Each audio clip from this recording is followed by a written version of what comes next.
ऐतिहासिक और पौराणिक तीर्थस्थल कपाल मोचन मेले की तैयारियां तेज है, लेकिन इसका इतिहास बड़ा ही रोचक है। यहाँ बड़े देवी देवताओं ने निवास किया और उनके कष्ट भी दूर हुए। क्या है कपाल मोचन तीर्थ स्थल की मान्यता और क्यों लोग यहाँ पर खींचे चले आते हैं, देखिए इस खास रिपोर्ट में। दरअसल कपाल मोचन एक ऐतिहासिक तीर्थ स्थल है जहाँ सदियों पहले भगवान परशुराम आए थे। उन्होंने क्षत्रियों का वध किया था। वो ब्रह्म हत्या दोष से निवारण के लिए यहाँ पहुंचे थे।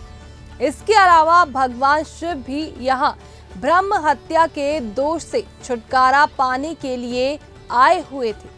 भगवान श्री राम और भगवान श्री कृष्ण भी इस पवित्र धरती पर पहुंचे थे। वे भी अपने कष्टों के निवारण के लिए यहाँ आए थे। कपाल मोचन में 3 सरोवर है, जिनका नाम सूर्य कुंड, ऋण मोचन कुंड और गौ बच्छा कुंड है। बताया जाता है कि माता कुंती ने सूर्य कुंड में आकर तपस्या की थी और उन्हें पुत्र के रूप में करण की प्राप्ति हुई थी। लोग सूर्य कुंड में स्नान करने के लिए हरियाणा के अलावा पंजाब, राजस्थान, दिल्ली, उत्तराखंड और हिमाचल से आते हैं।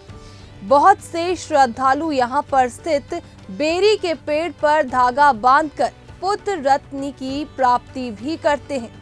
ये मेला हर साल होता है। गौ बच्छा स्नान घाट पर आए महिला श्रद्धालुओं ने बताया कि उनकी कपाल मोचन तीर्थ में काफी मान्यता है।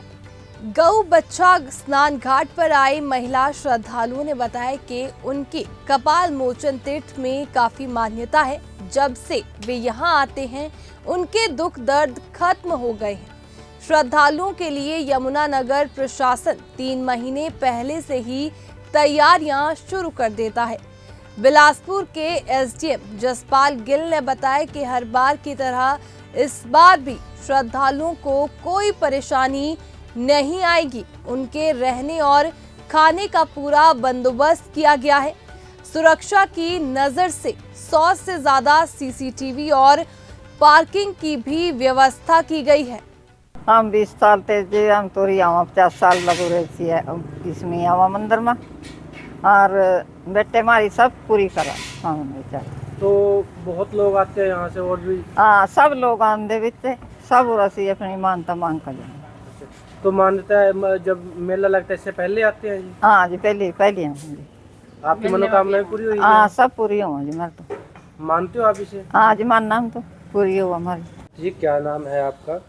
मैं यहाँ का तीर्थ पुरोहित हूँ, पंडित सुभाष चंद्र शर्मा। सर, इस कपाल मोचन मेले की क्या महत्वता है और जो 3 सरोवर बनाए गए हैं इनका क्या महत्व है लोगों के लिए, समाज के? तीर्थों की बहुत महानता है पूरे विश्व में, यानी कि ब्रह्म हत्या दोष निवारण हेतु कोई तीर्थ नहीं है। सिर्फ ये कपाल मोचन तीर्थ है जहाँ ब्रह्म हत्या दोष, पितृदोष, गौ हत्या दोष, सभी किस्म के दोषों से मुक्ति मिलती है। यहाँ पर भगवान परशुराम जी आए, उनको क्षत्रियों का वध करने के बाद उन्होंने भी यहाँ स्नान किया। उसके बाद फिर भगवान शिव आए, उनको ब्रह्म हत्या का दोष लग गया था ब्रह्मा जी का 5वां सर काटने के कारण। तो इस कारण भगवान शिव ने इस गाय बच्चे से इस तीर्थ की महिमा सुनी और यहाँ उन्होंने फिर इस गाय बच्चे सहित स्नान, गौदान वगैरह किया। तब उनको ब्रह्म हत्या दोष से मुक्ति मिली। उनके हाथ से वो ब्रह्मा जी का कपाल यहाँ उतरा। फिर उन्होंने इसका नाम सोमसर से बदलकर कपाल मोचन किया। उसके बाद भगवान श्री राम आए, रावण को मारने के बाद उनको भी ब्रह्म हत्या का दोष लगा। उसके बाद फिर भगवान श्री कृष्ण आए पांडवों को देकर, क्योंकि उनके सर चारों ऋणों से लगे हुए थे। तो उन्होंने धर्मराज युधिष्ठिर ने भगवान श्री कृष्ण से आराधना की, भी ये जो इतना बड़ा युद्ध कराया, हम चारों ऋणों से पीड़ित हैं, तो इसके लिए कोई उपाय करो। तब भगवान श्री कृष्ण पांडवों सहित यहाँ आए, उनसे स्नान, गौदान वगैरह कराया। तब यानी कि पहले उस सरोवर का नाम सत्यनारायण सरोवर था, आज उसका नाम ऋण मोचन के नाम से विख्यात है। तो उधर सूर्य कुंड है, महामाता कुंती ने तपस्या की जहाँ कर्ण पैदा हुए। उसके बाद गुरु नानक देव जी, फिर गुरु गोविंद सिंह जी आए यहाँ, 52 दिन ठहरे उन्होंने बघानी साहब के 52 धाराओं के साथ युद्ध था राजाओं के। तो उन्होंने यहाँ फिर हमारे पूर्वजों से भगवती चंडी यज्ञ कराया। उस यज्ञ से चंडी प्रकट हुई तो महाराज जी को तलवार भेंट की।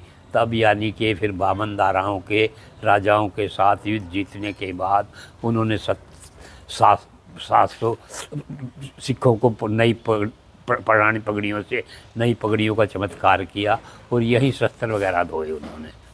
तो यहाँ से कौन कौन से प्रदेशों के श्रद्धालु यहाँ पर आते हैं, क्या उनकी मनोकामना यहाँ पूरी होती है? हिमाचल प्रदेश से आते हैं जी, उत्तर प्रदेश से आते हैं, दिल्ली से, राजस्थान से, सभी स्टेटों से आते हैं। मैं बम्बोड़ी से आई हूँ। कहाँ पर आए थे? कपाल मोचन क्या है यहाँ की मान्यता? भोलेनाथ की मनोकामना मेरी है अभी अच्छा मैं ठीक हो जाऊँ, मेरा परिवार ठीक रहा, मेरा घर बार सही चला, मैं बड़ी अच्छे खुश गुजार हूँ इसकी। मेरी मनोकामना सारी पूरी हुई यहाँ। कब से आ रहे आप यहाँ पे? मन्ने तो गए बचपन तैयारी में तोरा उरे की लड़की हूँ मैं अहड़बड़े की। तो आपकी सारी मनोकामना पूरी हुई? हाँ मनोकामना पूरी हुई सारी। तीनों बच्चे का ब्याह करया इसी के सारे थे और मकान करया खड़ा सब कुछ मिला मन्ने इसके चरणों में थे। तो यहाँ और भी लोग आते हैं मंदिर? बहुत दुनिया और अभी होती है पूरी जिंदगी? हाँ उनकी पूरी होती है जी। प्रत्येक वर्ष की भांति कार्तिक मास की पूर्णिमा के अवसर पर इस वर्ष कपाल मोचन में भव्य अंतर्राज्यीय स्तर के मेले का आयोजन 11 से 15 नवंबर के बीच रहेगा। और इस वर्ष इस मेले में 10 से 12 लाख श्रद्धालुओं के आने की उम्मीद है। सर इस बार क्या अलग है, किस तरह की जो बुनियादी सुविधाएं हैं इस बार किस तरह बढ़ाई गई हैं?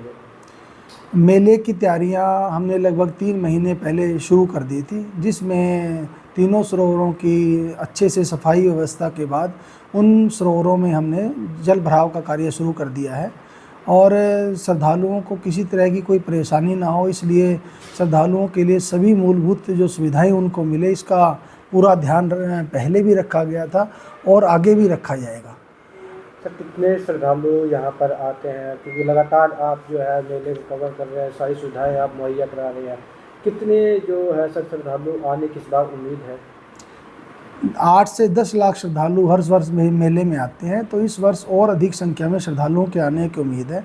इस वर्ष जो पूरा मेला क्षेत्र है उसको हमने 4 सेक्टर्स में डिवाइड किया है और हर सेक्टर में एक HCA स्तर के अधिकारी जो नोडल अधिकारी रहते हैं और श्रद्धालुओं को जो सभी मूलभूत सुविधाएं, चाहे उनके शौचालय की व्यवस्था हो या पीने के स्वच्छ पानी की व्यवस्था हो या उनके ठहरने की व्यवस्था हो, हर एक जो मूलभूत सुविधा है उसका प्रशासन की ओर से पूरा ध्यान रखा गया है और हमें उम्मीद है कि श्रद्धालु यहाँ से एक सुखद अनुभव लेकर के जाएंगे और पूरा प्रशासन पूरी तरह से मुस्तैद रहेगा कि श्रद्धालुओं को किसी तरह की कोई परेशानी का सामना न करना पड़े।